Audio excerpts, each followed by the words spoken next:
Quand quelqu'un fait vraiment trop de bruit au cinéma ou, je sais pas, dans un wagon de train, bah, l'instinct de beaucoup de gens, c'est de lâcher un grand chut, bien agressif. Ah ouais, le fameux chut.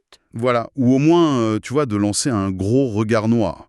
C'est très direct, en fait. Le but, c'est juste de couper le son. C'est l'approche frontale, ouais. En gros, on identifie la nuisance et on essaie de la neutraliser tout de suite. Sauf que, en explorant nos documents du jour sur la linguistique japonaise, bah, on découvre une toute autre approche face à ce genre de situation. C'est clair. Aujourd'hui, on va décortiquer une phrase très précise qui est « Shizukani onegai shimasu ».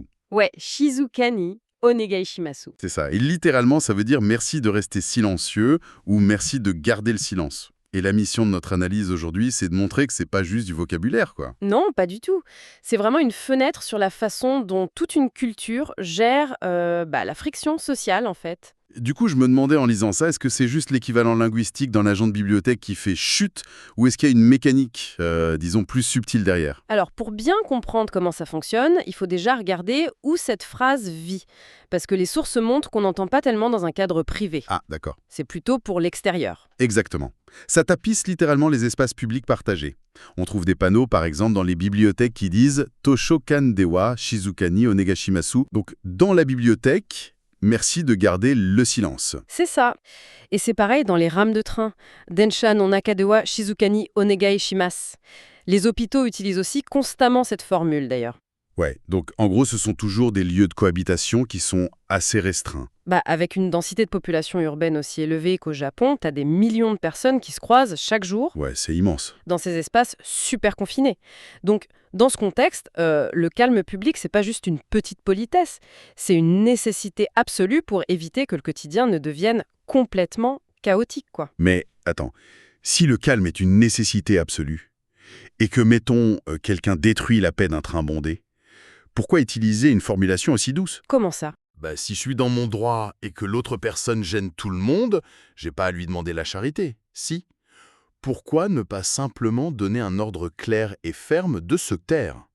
C'est là que la mécanique de la langue entre en jeu, justement. Parce que la grammaire japonaise possède des formes impératives. On pourrait très bien utiliser la forme shite kudasai. Shite kudasai, c'est ça l'ordre du coup. Voilà, c'est une directive, ça veut dire « faites ceci ». Mais à la place, on fait vraiment le choix délibéré d'utiliser onegashimasu. Et quelle est la vraie différence mécanique entre ces deux options, en fait? C'est une question de dynamique de pouvoir. Shite kudasai, ça place la personne qui parle en position d'autorité.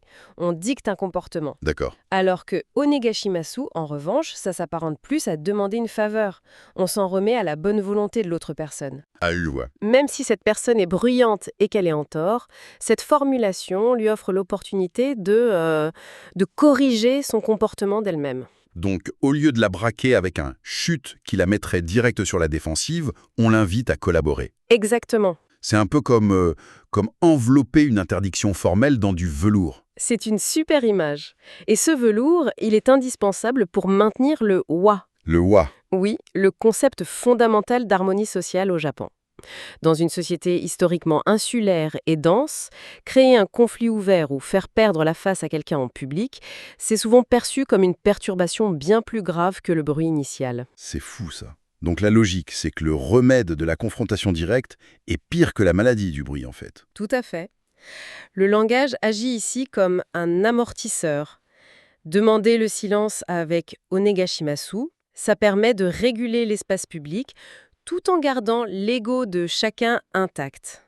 C'est hyper intéressant. Donc tu vois, apprendre cette phrase, c'est pas juste mémoriser une traduction, c'est vraiment adopter une posture sociale précise qui privilégie la coexistence. Ouais, ça pousse vraiment à s'interroger sur nos propres réflexes lors des petites frictions du quotidien en public.